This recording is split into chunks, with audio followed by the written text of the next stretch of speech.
नमस्कार, बिन्युजमा स्वागत छ। म अमृता गाहा। समाचार सुरु गरौँ। अहिलेसम्मका मुख्य खबरका अंशहरूबाट। गुल्मी जिल्लामा बुधबार थप 6 जनामा कोरोना भाइरस संक्रमणको पुष्टि। यो सँगै जिल्लामा संक्रमितको संख्या 561 जना पुग्यो। जिल्ला प्रहरी कार्यालय गुल्मीले सवारी चेक जाँचमा सक्रियता बढायो। नियम उल्लङ्घन गर्ने 7वटा सवारी साधन नियन्त्रणमा। गुल्मी दरबारको नयाँ बर्थिङ सेन्टर स्थापना भएको 15 दिन पुग्दा नै सुत्केरी हुनेको संख्या 3 जना पुग्यो। शून्य होम डेलिभरी गराउने गाउँपालिकाको लक्ष्य।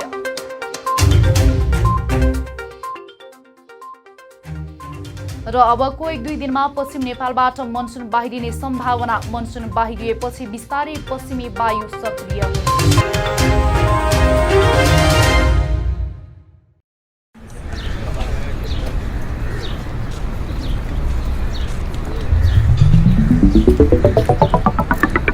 विशाल अनि तिर्सना, तिमीहरू कता हिँडेको? कता हिँड्नु नि? जुत्ता चप्पल किन्न भनेर आएको। यत्रो तमघास घुमिसके, राम्रो जुत्ता चप्पलै पाइँदैन। हाम्रो गुल्मीको विश्वासिलो चर्चित र भरपर्दो कार्की रेडिमेड स्टोर छ त।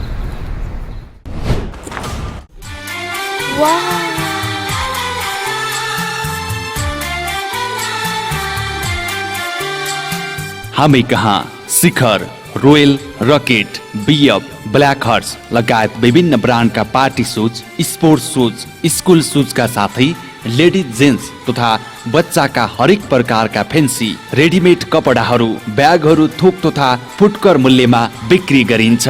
Proprietor Arjun Karki. Phone number 079 520 636। Karki readymade and shoes centre, Tamghas, Gulmi. एकपटक आएर त हेर्नुहोस्। नेपाल विकासशील देश हो।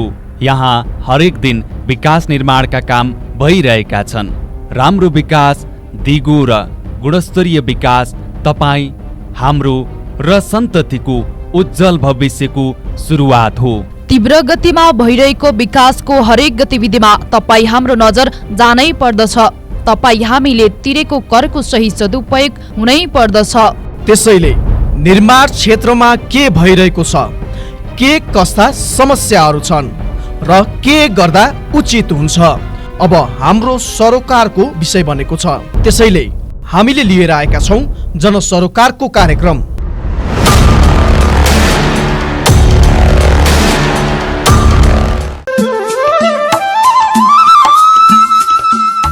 के तपाईँलाई नयाँ मोडेलका आकर्षक मोबाइलहरू चाहिएको छ वा अन्य इलेक्ट्रोनिक सामानहरूको खोजीमा हुनुहुन्छ?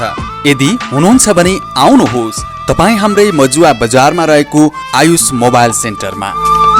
हजुर, तीज, दशैं, तिहार जस्ता महान पर्वमा विशेष छुटका साथ बिक्री वितरण भइरहेको जानकारी गराउँदछौँ।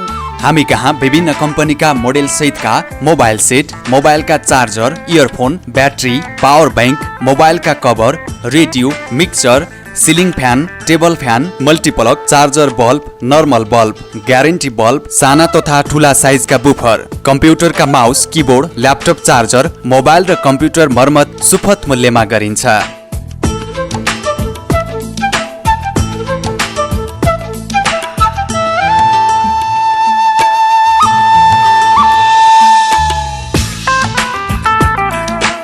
सम्पर्क Ayush mobile computer and electronics, Chandrakot 8, Majuwa बजार, गुल्मी। मूल्यमा ठगिनु पर्दैन। सस्तो र टिकाउ सामान सबैले लैजाउँ।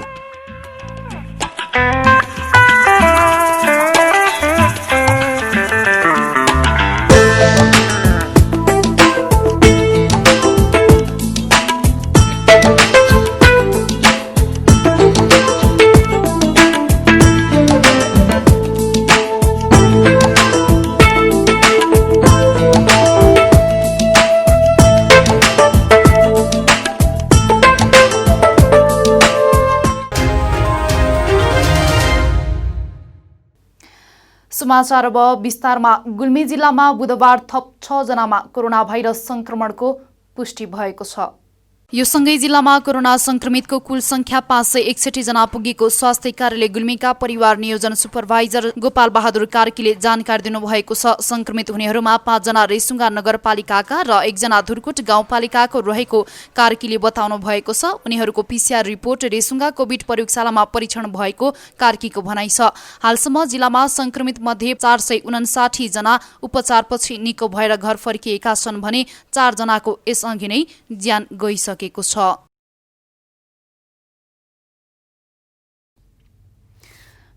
यातायातका साधनहरूले सरकारले तोके भन्दा पनि दोब्बर भाडा लिएको समाचार विभिन्न सञ्चार माध्यमबाट प्रकाशित भएसँगै जिल्ला प्रहरी कार्यालय गुल्मीले सक्रियता बढाएको छ। जिल्ला प्रहरी कार्यालयबाट कोरोना रोकथाम तथा नियन्त्रणको लागि जनचेतनामूलक कार्यक्रम र माइकिङ गरेर हरेक सवारी धनीलाई सीट क्षमता भन्दा आधा यात्रु राख्ने, मास्क प्रयोग गर्ने भनिए पनि सवारी धनीले अटेर गरेसँगै त्यसबारे समाचार सम्प्रेषण भएको हो। यो सँगै जिल्ला प्रहरी कार्यालय गुल्मीले थप सक्रियता बढाएको हो। बुधबार प्रहरी सहायक निरीक्षक लक्ष्मण रावतको कमान्डमा खटिएको 5 जना ट्राफिक सहितको टोलीले पुनः चेक जाँच गर्ने क्रममा बढी भाडा लिएका र बढी यात्रु राखेका सवारीलाई नियन्त्रणमा लिएको छ। बढी भाडा लिएका र बढी यात्रु राखेका 5 वटा जीप साथै 2 वटा बसलाई नियन्त्रणमा लिई कारबाहीको प्रक्रिया अघि बढाइएको जिल्ला प्रहरी कार्यालय तमघास गुल्मीले जनाएको छ। गुल्मी दरबार गाउँपालिका वडा नम्बर 1 बलिथुम स्वास्थ्य चौकीमा एकै दिनमा 2 वटा बच्चा जन्मिएसँगै स्थापना भएको 15 दिन पुग्दा नै सुत्केरी हुनेको संख्या 3 जना पुगेको छ। मंगलबार राति 12 बजे 21 वर्षकी सीता परियारले 2 किलो 600 ग्रामको बच्चा जन्माएको र बुधबार दिउँसो 2:30 बजे 27 वर्षकी दिलकुमारी सर्तुङ्गेले 2 किलो 700 ग्राम तौल भएको बच्चा जन्माएको बलिथुम स्वास्थ्य चौकीका प्रमुख दिलबहादुर थापाले जानकारी दिनुभएको छ। सुत्केरी हुने दुवैजनाको प्रसुति सामान्य तरिकाले गराइएको र अहिले दुवै बच्चा र आमाहरूको स्वास्थ्य अवस्था राम्रो भएको बलिथुम बर्थिङ सेन्टरकी फोकल पर्सन डिमकुमारी श्रेष्ठले बताउनु भएको छ। गुल्मी दरबार गाउँपालिकाले सुरु गरेको कस्तो छ आमा कार्यक्रमलाई प्रभावकारी बनाउन विस्तार गरिएको बर्थिङ सेन्टरमा आएर गर्भवती महिलाहरू सुत्केरी हुने क्रमसँगै गाउँपालिकाको लक्ष्य शून्य होम डेलिभरी पुर्याउन सहज हुने गाउँपालिकाका स्वास्थ्य अधिकृत नारायण प्रसाद अर्यालले बताउनु भएको छ। गाउँपालिकाका प्रमुख प्रशासकीय अधिकृत लक्ष्मण पाण्डेले सुरक्षित प्रसुति सेवाको पहुँच बढाउन विभिन्न वडाहरूमा बर्थिङ सेन्टर विस्तार गरिएको र ती संस्थाहरूमा सेवा लिनेको पहुँच बढेकोमा खुशी व्यक्त गर्नुभयो। गाउँपालिकाका अध्यक्ष अशोक कुमार थापाले सुरक्षित प्रसुति सेवा प्रवाह र स्वस्थ शिशुको जन्म र स्वस्थ बच्चाको हुर्काइसँगै स्वस्थ नागरिकको अवस्था सिर्जना भई स्वस्थ समाज बनाउने सपना साकार पार्न कस्तो छ आमा बर्थिङ सेन्टर विस्तार लगायतका कार्यक्रम ल्याइएको जानकारी गराउँदै स्वास्थ्य चौकीमा सेवाको पहुँच बढेकोमा आफूलाई खुसी लागेको बताउनु भएको छ। गुल्मी दरबार गाउँपालिकाले गाउँपालिका अन्तर्गतका विद्यालयहरूमा विद्यार्थीको सिकाइ सहजीकरणका लागि 41 वटा इन्फ्रारेड थर्मोमिटर थर्मल गन प्रदान गरेको छ। उक्त थर्मोमिटर गाउँपालिकाले खरिद गरी विद्यालयलाई प्रदान गरेको हो। गाउँपालिकाका अध्यक्ष अशोक कुमार थापाले गाउँपालिका भित्रका सम्पूर्ण सामुदायिक तथा निजी विद्यालयलाई 1-1 वटा इन्फ्रारेड थर्मोमिटर थर्मल गन र 100 थान पन्जा हस्तान्तरण गर्नुभएको हो। एक औपचारिक कार्यक्रमका बीच गुल्मी दरबार गाउँपालिका अन्तर्गतका सम्पूर्ण विद्यालयमा विद्यार्थीहरूको सिकाइ सहजीकरणको लागि विद्यालय प्रवेश गर्दा विद्यार्थी र शिक्षकको तापक्रम मापन गरी प्रवेश गराउनको लागि इन्फ्रारेड थर्मोमिटर गाउँपालिकाले विद्यालयलाई हस्तान्तरण गरेको अध्यक्ष थापाले बताउनु भएको छ।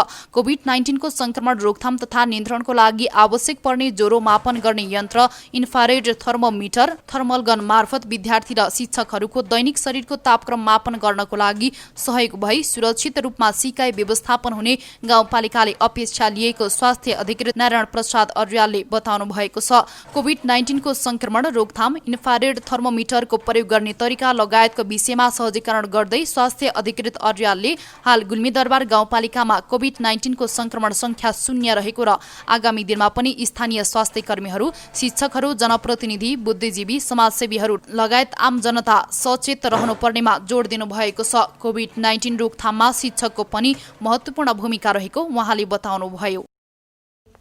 समाचारमा पालो भएको छ विश्रामको। विश्रामपछि पुनः उपस्थित हुने नै छौं। Evergreen party palace and restaurant. हामी कहाँ एसी रुम तथा नन एसी रुम, 24 घण्टा तातो चिसो पानीको व्यवस्था, शान्त रमणीय वातावरणमा 24 घण्टा गाडी रिजर्भको पनि व्यवस्था छ। Our services We are open for birthday party, wedding party, seminar reservation, all kinds of fast foods and home delivery also available.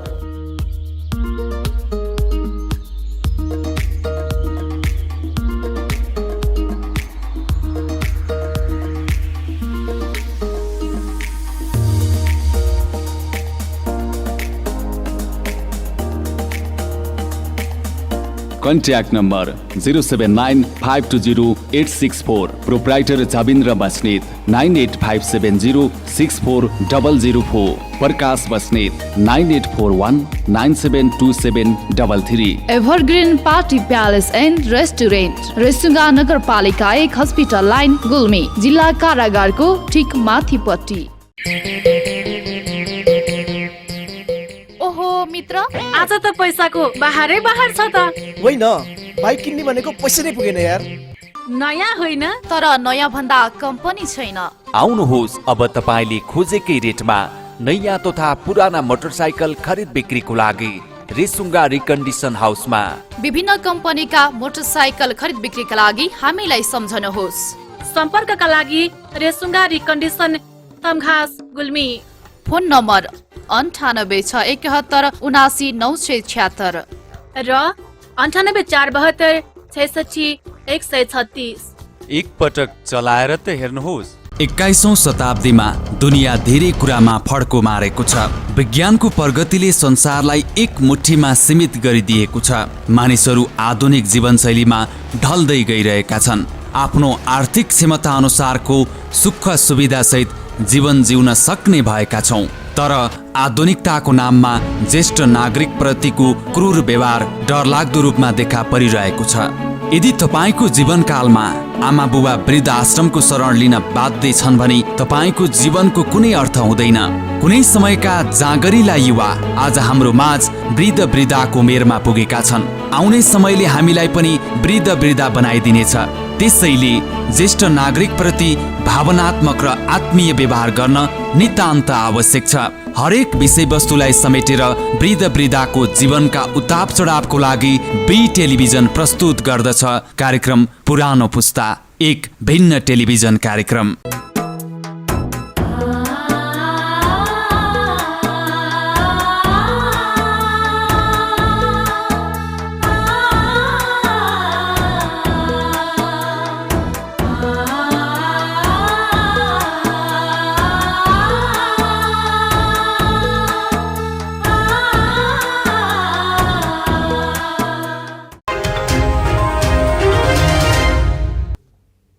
विश्रामपछि पुनः स्वागत छ। अब लागौं बाँकी समाचारतर्फ। गुल्मीको कालीगण्डकी गाउँपालिकाको केन्द्र पूर्तिघाट र बागलुङको बरेङ गाउँपालिका जोड्ने सडक पहिरोको कारण लामो समयदेखि अवरुद्ध बनेको छ। उक्त सडक अन्तर्गत ठाउँ ठाउँमा साना ठूला पहिरो गएका छन्। कालीगण्डकी गाउँपालिकाको वडा नम्बर 7 मा पर्ने कञ्चनेगौडामा पहिरोले सडक अत्याधिक क्षति पुर्याएको छ। अत्याधिक वर्षाका कारणले सडकको तल माथि दुवैतिरबाट पहिरो गएको छ भने सडक भासिएको छ। सो स्थानबाट सडक पुनः सुचारू गर्न नसकिने अवस्था रहेकोले तत्कालको लागि कराङतुङ छिस धुवा खोलाको बाटो विकल्पको रूपमा प्रयोग गर्ने गरी तयारी भएको वडा अध्यक्ष लोकप्रताप शाहले जानकारी दिनुभएको छ। साथै दीर्घकालीन रूपमा समस्या समाधानको लागि प्राविधिक जिकाएर डिपिआर गरिने वडाध्यक्ष शाहले जानकारी दिनुभयो। अबको केही दिनमा पश्चिम नेपालबाट मनसुन बाहिरिने मौसम पूर्वानुमान महाशाखाले जनाएको छ। मनसुन कमजोर अवस्थामा पुगेकोले कम पानी पर्न थालेको छ। यो वर्ष पनि 2 दिन ढिला गरी नेपाल प्रवेश गरेको मनसुन अझै बाहिरिएको छैन। तर मनसुन कमजोर अवस्थामा पुगेकाले अबको 1-2 दिनमा पश्चिम नेपालबाट मनसुन बाहिरिने सम्भावना रहेको मौसम पूर्वानुमान महाशाखाले जनाएको छ।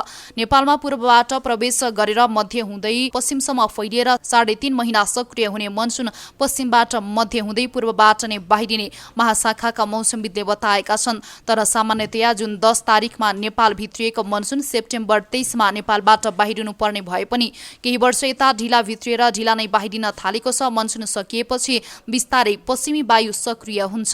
पश्चिमी वायुले चिसो ल्याउने भएकोले मनसुन सकिएपछि बिस्तारै चिसो बढ्न थाल्ने मौसमविद निराजन सापकोटाले बताउनुभयो। हामी समाचारको अन्त्यमा छौं, तर बिदा हुनु पूर्व यस प्रसारणका मुख्य समाचार पुनः एकपटक। गुल्मी जिल्लामा बुधबार थप 6 जनामा कोरोना भाइरस संक्रमणको पुष्टि। यो सँगै जिल्लामा संक्रमितको संख्या 561 जना पुग्यो।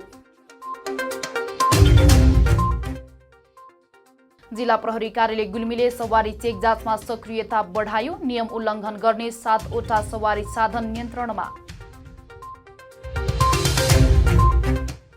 गुल्मी दरबारको नयाँ बर्थिङ सेन्टर स्थापना भएको 15 दिन पुग्दा नै सुत्केरी हुनेको संख्या 3 जना पुग्यो। शून्य होम डेलिभरी गराउने गाउँपालिकाको लक्ष्य।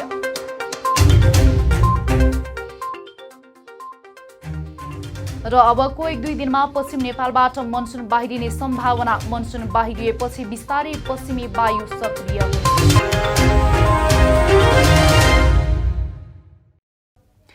अहिलेलाई बी न्यूज यति नै। हेर्दै गर्नुहोला BTV HD। हवस् त नमस्ते।